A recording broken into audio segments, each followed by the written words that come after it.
not the same, Brida repeated. My men did not mean to miss. But, you are alive, and may be valuable to me. She glanced up to the grating. We took the city 3 days ago. Or rather, Sigtryggr fled. Sciora.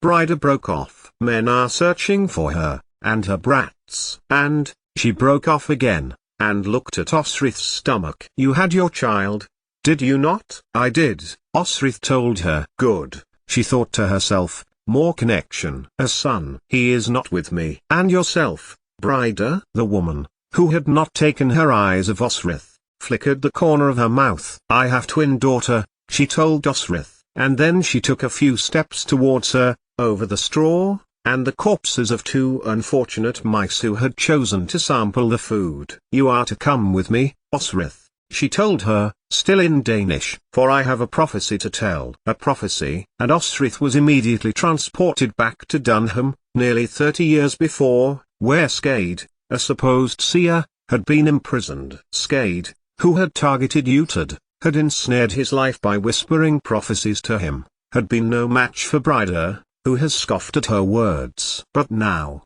even looking at the woman who had freed her, and who Osrith had freed, she might even see some of the foretelling madness in Brida's face. Her stomach rumbled. Had she really been in the cell for 3 days? Best play along with Brida, if it meant she would get back out. Come with me, Osrith of Alba, Brida called to her, her voice sing-songy and light, as if calling her name was part of what she was doing. Come with me, to the throne room. Witness my power. Osrith did, although when she looked back at that time in her mind, she would remember that it felt like her legs were moving on their own, without Osrith commanding that they should. And she followed her, past the dead guard and through the oak door, along a torchlit passageway where warriors deferred to Brida by inclining their heads to the floor. And all the time Osrith could think only of the self-induced madness that Skade had invoked, and that had cost Sigurd Bloodare and other powerful Danish and Norse warlords their lives. And another thing, as they ascended the stone steps of what Osrith was increasingly suspecting was the dungeon of Eofuic's stone hall, the hush, the quiet. Not even the footsteps of warriors, nor the pervasion of voices got to Osrith's ears. It didn't take long for her to realize why. They were in the hall, and the silence belied just the sheer number of people that it held. People were packed into the space with little or no room to move. At the front were ranged Norse and Gaels alike, their shields before them, their swords biscabarded. Some, who were guarding the closed front doors of the hall, held spears taller than they were. And, in front of the warriors, near the center of the hall, were 2 chairs, thrones perhaps. Had they once been Sciora and Sigtrygg's? Where were they now? Utad's daughter, and Ragnall's brother. Come in, called a voice from just behind the thrones. And it took a moment for Osrith to realize that it was talking to her. Taking a few faltering steps, the lack of food for some days taking its toll, she tried to hold herself as upright as possible, chin high, shoulders back. What had Brida brought her here for? Osrith glanced back, and then realized that Brida was not beside her. Indeed, the woman commander had now made her way to the center of the hall, defined by even more warriors, and stood beside the thrones, looking at them. Warily, Osrith was not sure, or calculatingly. It was clear one was meant for her and the other, Ragnall, and, sure enough, the Norse leader stood beside the other throne. He caught Brida's eye, and the woman's lips turned up at the corners again. Was this their coronation? And then Ragnall began to talk to Osrith again, stepping forward of the throne and holding out a hand. Welcome, welcome, he declared in Norse. Osrith of Alba, of Mercia, of wherever she is at the moment. A hearty laugh filled the hall, and Osrith stopped walking. She had been allowed to keep Bué for a reason. Come join us, have no fear, Ragnall continued. I have no fear, Osrith told him, and it was almost true. There seemed something unnatural about the gathering, something strange. But she carried on walking nonetheless, and turned. In front of the warriors, at the front of the group, knelt 6 men. It was clear they had been captured, and patently clear, from the knives at their throat, that their time was soon. She looked back to Ragnall, who was still holding out a hand of welcome. Where was Bryda? Osrith's mind was diverted for a moment. She had been opposite Ragnall. Come, Osrith, he told her, a mocking tone in his voice as he examined Osrith for her reaction. Stand by me. Come to see what you have brought your warriors to. And to her horror, Osrith saw that these were no ordinary prisoners, but her mercenaries, kneeling, silently, close to the end of their lives. Eglfrith and Oshir, brothers and comrades in arms, knelt closest to her, and to the left of Oshir, Falkbald, focusing on a spot on the floor. Elfkin was beside Falkbald, and at the end of the row was her dearest friend. Elfrith was staring straight ahead, refusing to meet Osrith's eye. The soldier in Osrith began to think, and plan. Did Elfrith have a plan? Did Elfkin? He had been their leader before Osrith had arrived. Perhaps he had briefed his men on what to do. Something, Osrith reasoned, with growing alarm. Anything. Elfrith. Wait, there were 6 swords, 6 warriors brought to the front. It slowly dawned on Osrith that, in the absence of the Mormers and Owain, there could only be one person to fill the space under the 6th sword. Osrith felt her hand move to Buay. Fighting her way out, though her odds were impossible, was the only thing she could do. Why it was her warriors were under blade was irrelevant now. What they did now was no swords, Osrith thought. Ragnall, or Bryda, really means their death. But wait, she had a sword. Was the implication that she would fight for their freedom? However, before Osrith could pursue that idea, a wailing sound came from the back of the hall, a wailing, mewing sound, like kittens searching for their mother. All heads turned to the thrones, and just beyond it Osrith saw Bryda then, holding the hands of 2 children. It was the children who were crying out their pitiful moans, and Bryda stooped to their level, pushing one child close to her, so she could speak in Bryda's ear, and then the other. She then looked at Osrith, and the look was not pleasant. My seers, dear ones, have seen beyond this world, and they tell me. Bryda paused, and looked around the room. And it occurred to Osrith that this could not be real, could not be true. How could 2 children tell Bryda anything? But the Norse was straining to listen, and Osrith looked again at the children, both girls, it seemed to Osrith, around 5 years old. And both girls, when Osrith examined their faces, were blind. No, not blind, Osrith told herself sharply, blinded. Their eyes put out, for whatever reason. For the reason of, Osrith made her eyes move slowly back to Bryda, who was holding the children's hand, the reason of receiving words from the gods.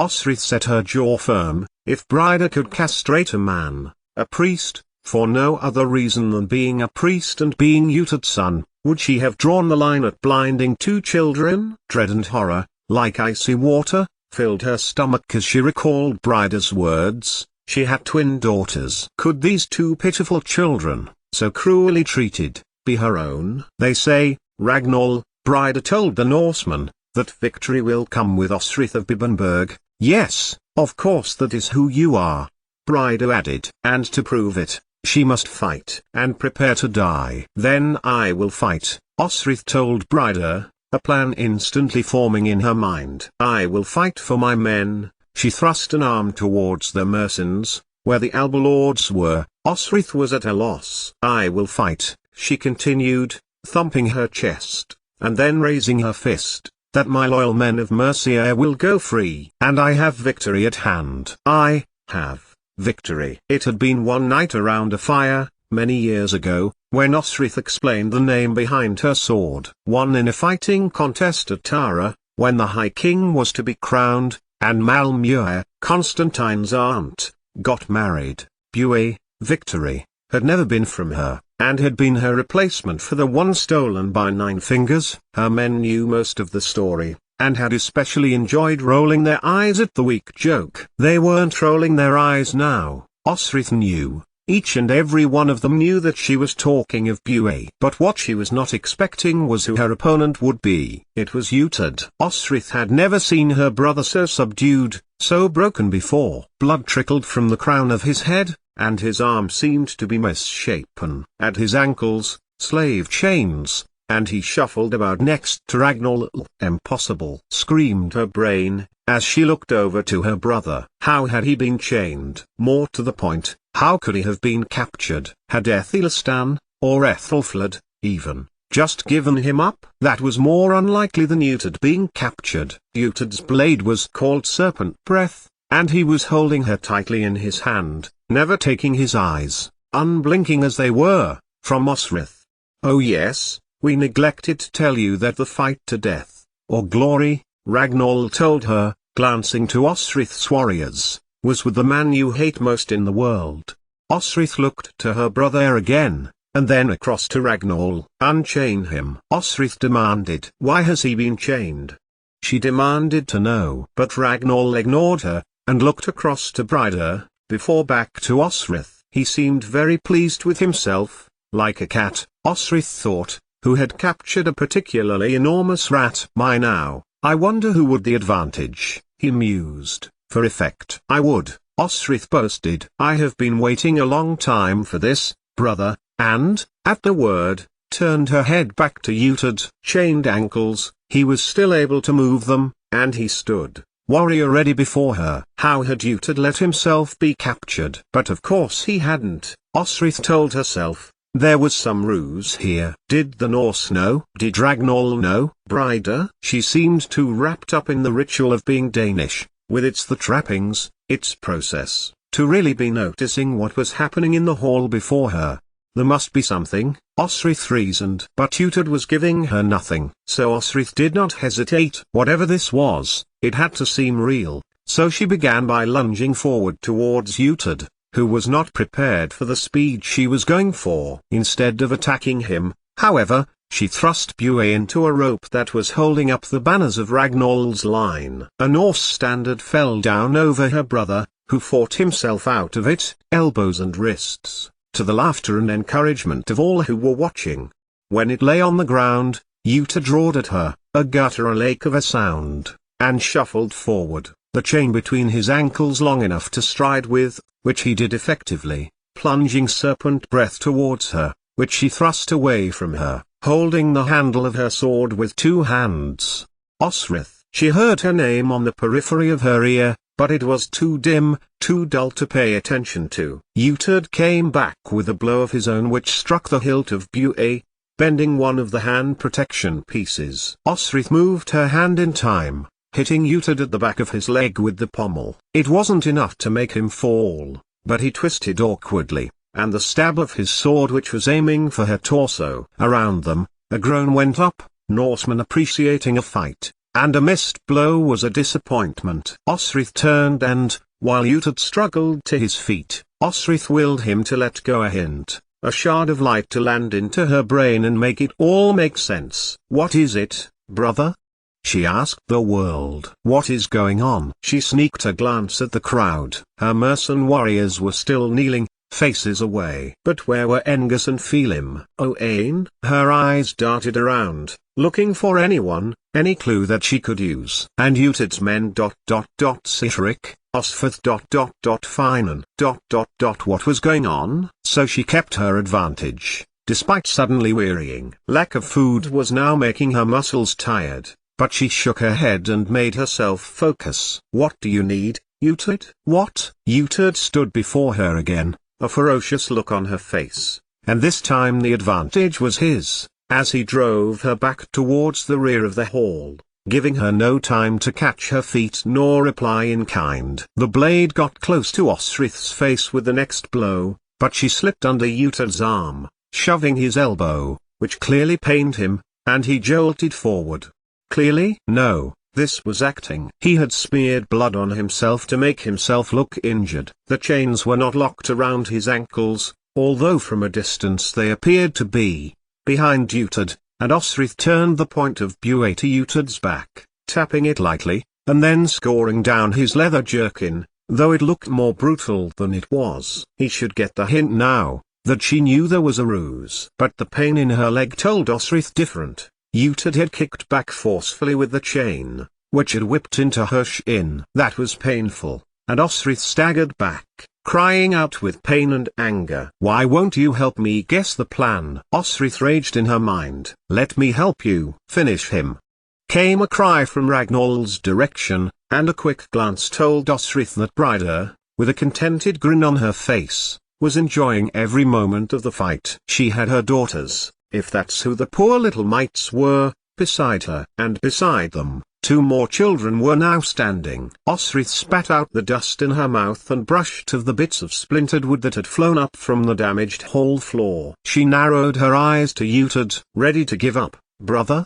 she shouted, for now was a good time for the trash talk. "You are already half beaten, Daneslayer." And she made sure to emphasize Utad's epithet, to wind up the Norse even more. "Never," Utad called back, his voice sounding hoarse though not letting that get in the way of his hostility. And he bore down on Osrith again, dropping serpent breath into an axe blow. But Osrith intercepted it with a thrust of her own, which caught Utad in the wrist. He dropped Bué, and lurched forward from the momentum of the intended blow. "You're a very good warrior, brother. Now surrender." And her affected manners caused a ripple of laughter amongst the Norse. "Tell me," Osrith begged. "Show me." "I'm unable to oblige you, Osrith," Utad replied, in a similarly deliberate tone. "Can't you see that you won't win this? Surrender and you won't die." "The plan, damn it." "Who said anything about dying?" And Utad upped the effort in his engagement in the fight, sending blow after blow, wounding Osrith in her neck and shoulder and side. "Osrith!" Someone was calling her name. But she was staggering back now, recalibrating her options and adapting to what she had left. The pain was immense, sharper and deeper than many she had sustained before. Rallying, Osrith tried to maneuver herself, but could not, because she had backed herself up towards the guards on the western doors, and so she was forced to stay in one place as Utad drove from side to side, attacking her. And then it came. His voice was low, and Osrith thought that she had missed it. But it came, and his words made her heart lift, her spirit rise. "Parry left," he told her, and here was it, the part Osrith needed to play. Somewhere there had been a conspiracy, and it would now be over. Osrith parried left, and realized what a mistake that had been. Utad had been ready with the backhanded blow, which forced Bué back to the right and made Osrith lose her balance. She fell, hitting her head on the hall floor. A gasp and an "oh" filled the air as she opened her eyes. Bué was still in her hand. But it wasn't enough, as Utad trod heavily on her already damaged arm. 2 hands were on serpent breath now, and it was coming on towards her. The killing blow. It was no comspray after all. Her brother was about to cleave his blade into her body. Osrith closed her eyes. But the blow did not come. What did come was a thump, a body falling next to her. The pressure came off Osrith's arm, and she withdrew it, opening her eyes. Beside her, Elfrith lay dead, serpent breath embedded so far into his chest that her point was grazing the back of his jerkin. Her loyal friend had put himself in front of her brother's killing stroke, and laid down his life for her. A hush descended in the hall. All eyes guided themselves over to Ragnall, who was clearly enjoying the proceedings. Bryder, meanwhile, seemed to be talking to the 2 children who had come to stand beside her, quiet and timid looking. "Victory, and we have Utad, the Daneslayer," Ragnall declared. "Finish her, and my warriors can drench their blades in Mercen blood." Osrith pushed herself backwards trying to get to her feet, but it was too late. Utad had withdrawn his sword from the body of Elfrith with a wet sound, and was holding it up over his head again, his expression one of stoic determination.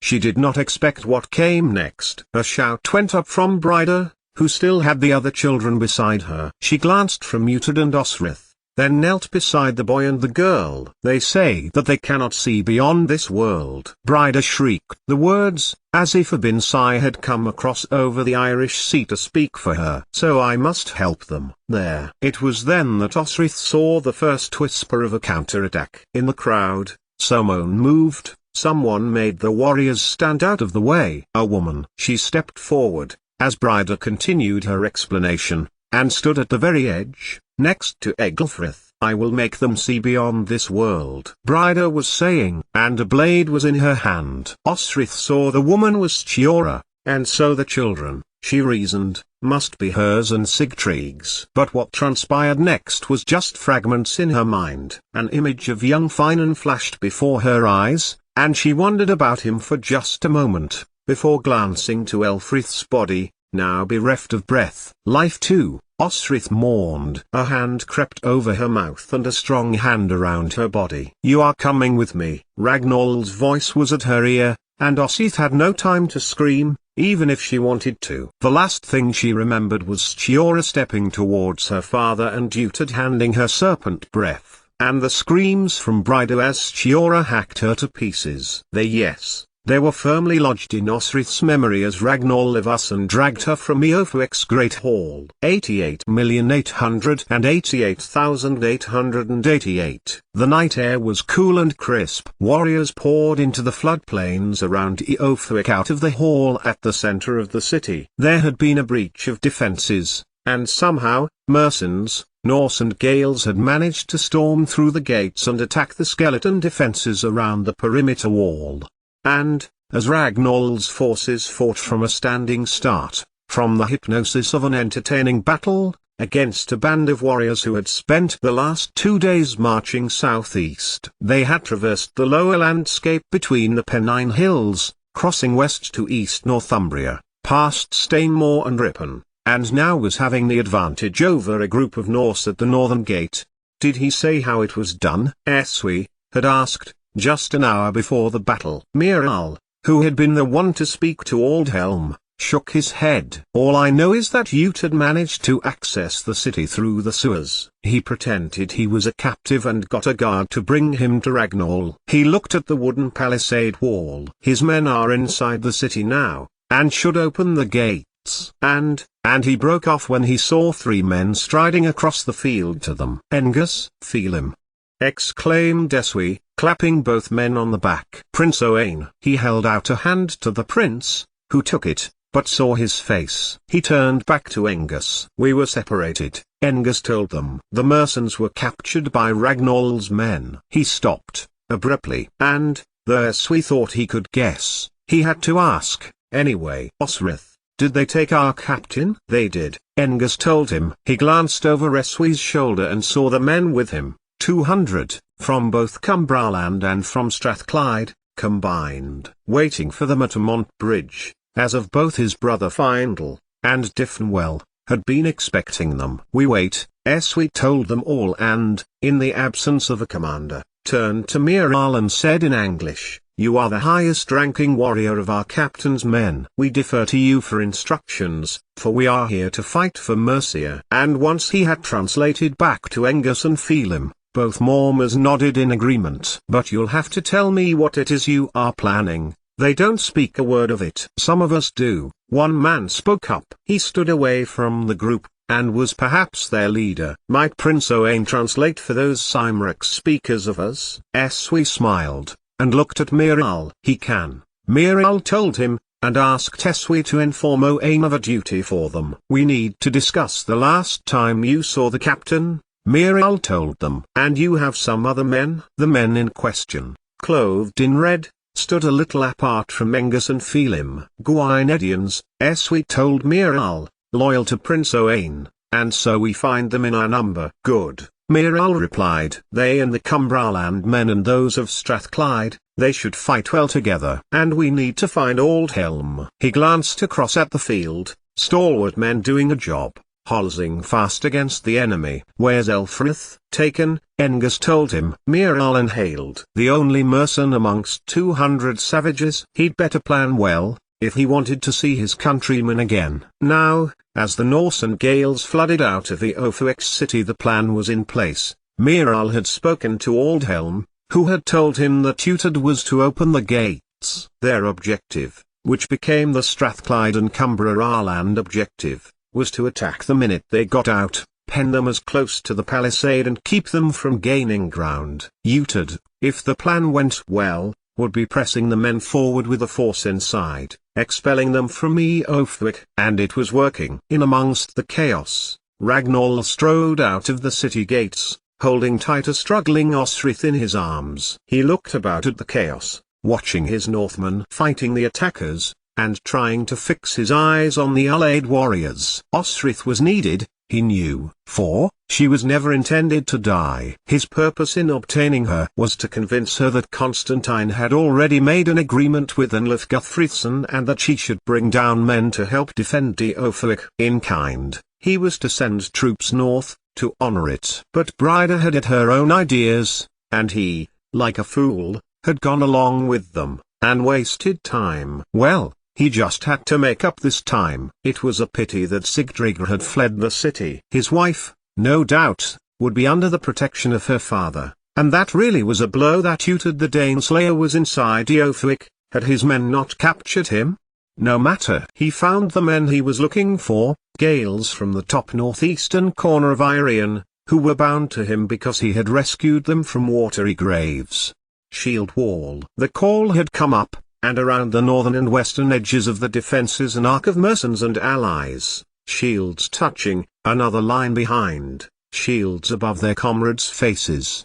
And through a gap in the palisade came a column of men, hurling themselves at speed at the vacating Norse, swords held high, renting the air with blood-curdling cries. Above them, clouds rolled in, threatening rain. From inside Deofowick, 5 warriors had joined 3 others. Osrith's mercenaries, led by their previous leader Elfkin, sought the warriors of Uthed of Bibbenberg. They knew them, for they had fought them several days before. Now, free of bonds, free of blades to the neck, Elfkin told them his opinion was that they should find the men and join with them. Our object is one thing only, he told his remaining soldiers, to fight for Our Lady. And if Our Lady has sent her commander Uthed, we are obliged to find our what that is, and act accordingly. It was the longest speech Eglfrith thought their young commander had ever made in his life. He nodded his head and then took Elfkin's arm in his fist. I agree, he called,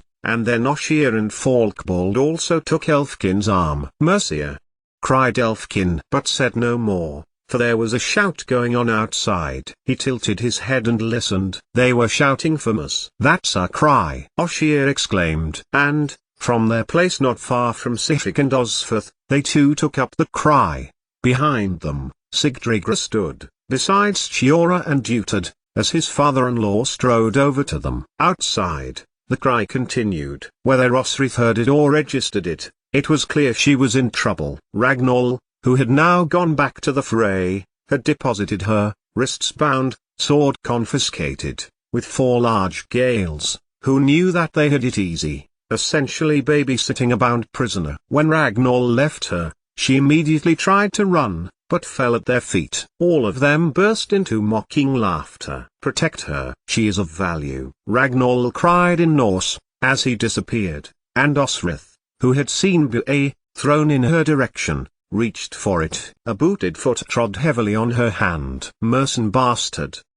Declared one, and the one standing on her foot pressed harder. Osrith screamed, and then she was hauled up by her shoulders. The man shook her, hard. You're not a man, their warrior told Osrith, looking at her, closely. Ragnall said not. Osrith managed, panting at the effort. Her head was woozy and she just wanted to rest. He told you, but the man felt about her body, over her stomach, and chest. Where are your tits? He tried to feel for them, and then pulled at Osrith's jerkin. But another warrior pushed his hand away. Don't be a fool, Somath. Ragnall will kill you. He doesn't have to know, the man called Somath told his comrade. But another pushed him away too, for he had picked up Bué. I know this blade, the third man told him. A long, long time ago, my brother forged this. I will never forget it. The only one he ever made with folded steel, like the Frankish swords. The other 3 Gaelish warriors stood around it,